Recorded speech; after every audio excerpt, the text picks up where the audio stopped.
আসসালামু আলাইকুম। যে যেখান থেকে আমার ভিডিওটি দেখেছেন, আশা করি আল্লাহর রহমতে সবাই অনেক ভালো আছেন। আর যদি জানতে চান আমরা কেমন আছি, তো আল্লাহর রহমতে আমাদেরও সুখে দুঃখে দিন কেটে যাচ্ছে। সকালে উঠে দেখি আম্মুর রান্নাবান্না শেষ। তো আজকে আম্মুর একটু ডাক্তার দেখাতে যাওয়ার কথা ছিল, তাই খাওয়া দাওয়া করে আম্মু বের হয়ে চলে গেল। আর আমিও খাওয়া দাওয়া করে ওদেরকে কাছে করে ঘুম আসাই দিলাম। তো হঠাৎ করে বৃষ্টির শব্দ শুনতে পেলাম, তো দরজা খুলতেই দেখি হালকা বৃষ্টি হচ্ছে। তো এদিকে আবার রায়ানও উঠে পড়লো দরজা খোলার জন্য। তো চেয়ারে বসিয়ে দিলাম, দিয়ে দুজনেই একটু বৃষ্টি দেখেছিলাম। এদিকে আবার বৃষ্টি আমাদের দিকে ভীষণ লজ্জা পেল আর পেয়ে চলে গেল। আর এদিকে আম্মু চলে আসছিল, কারণ কোনো কারণবশত ডাক্তার আজকে সকালে দেখেনি, বিকেলে দেখবে। তো আব্বু স্কুল থেকে চলে আসছিল, আসার পর দুজনে দুপুরের পর আবার ডাক্তার দেখাতে গেল।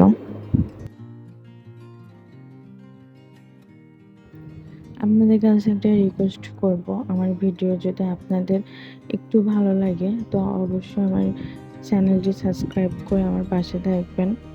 এই ভিডিওটি যদি খুব ভালো লাগে অবশ্যই একটা লাইক করে দিবেন। আর ভুল ত্রুটি হলে আমাকে কমেন্টের মাধ্যমে ধরিয়ে দিবেন, যাতে আমার ভুলগুলো সংশোধন করতে পারি। আর অবশ্যই ক্ষমা করবেন আমাকে কোনো ভুল যদি হয়ে যায়।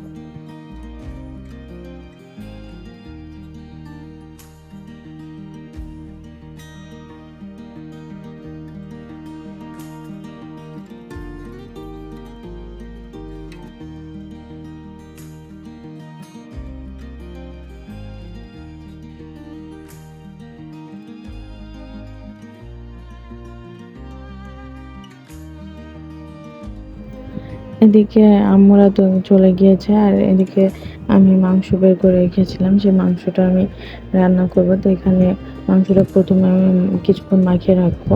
তো এখানে আদা বাটা, রসুন বাটা, কাঁচামরিচ বাটা, আর গুঁড়া মশলা, লবণ, হলুদ, শুকনো মরিচের গুঁড়া, ধনিয়া, টমেটো বাটা, আর সাথে সামান্য লেবুর রস দিয়ে আমি ভালো করে মাখিয়ে নিব। মাখিয়ে এটা আমি কিছুক্ষণ রেখে দিয়েছিলাম, আধা ঘন্টা ১ ঘন্টার মতো।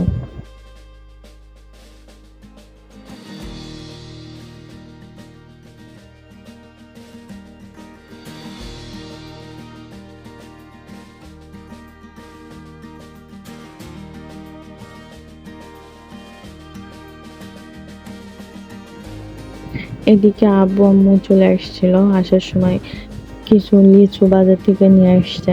তারপর তো লিচু দেখে ভীষণ খুশি।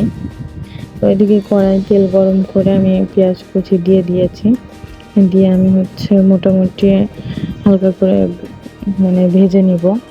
আর সাথে আমি কিছু গোটা গরম মশলা দিয়েছি, এখানে এলাচ, দারচিনি, লবঙ্গ, গোলমরিচ, তেজপাতা, আর গোটা জিরাও দিয়েছি। আর সাথে দিয়েছিলাম জয়ফল, জয়ফল কিছুটা গ্রেট করে দিয়েছিলাম। দিয়ে মাংসটা এবার আমি কষিয়ে নেব। মাংসে কোনো এক্সট্রা পানি আমি দিইনি, মাংসের পানিটাই দিয়ে কষিয়ে নিয়েছি। মাংস থেকে যে পানিটা ছেড়েছিল সেই পানিটা একটু টেনে আসলে এখানে আমি নারকেলের দুধ বের করে নিয়েছিলাম, সেটা আমি দিয়ে আবার কষিয়ে নেব। কষানোর সময় আমি কিছু কাঁচা আর পাকা মরিচ দিয়ে দিয়েছিলাম। আর কষানোর শেষে আমি আবার গরম পানি দিয়ে দিয়েছি ঝোলের জন্য। আর এখানে নামানোর সময় গরম মশলা গুঁড়ো দিয়ে নামিয়ে নিয়েছি। মাংস রান্নাটা খুব মজা হয়েছিল। আর সাথে আম্মু আবার বললো যে একটু খিচুড়ি রান্না করতে, তো আমি আবার সেটাও রান্না করেছিলাম। তার এদিকে দেখি আব্বু তাইবার রানকে নিয়ে একটু বাইরে ঘোরাঘুরি করেছে, যেহেতু ওদিকে আমি ব্যস্ত ছিলাম। আর ব্যস্ত না থাকলেও আব্বু প্রত্যেকদিন বিকেলে ওদের টাইম দেয়। আমার বাবা মা পাশে আছে দেখেই আমি এখনো পর্যন্ত আমার পড়াশোনাটা চালিয়ে যেতে পারছি।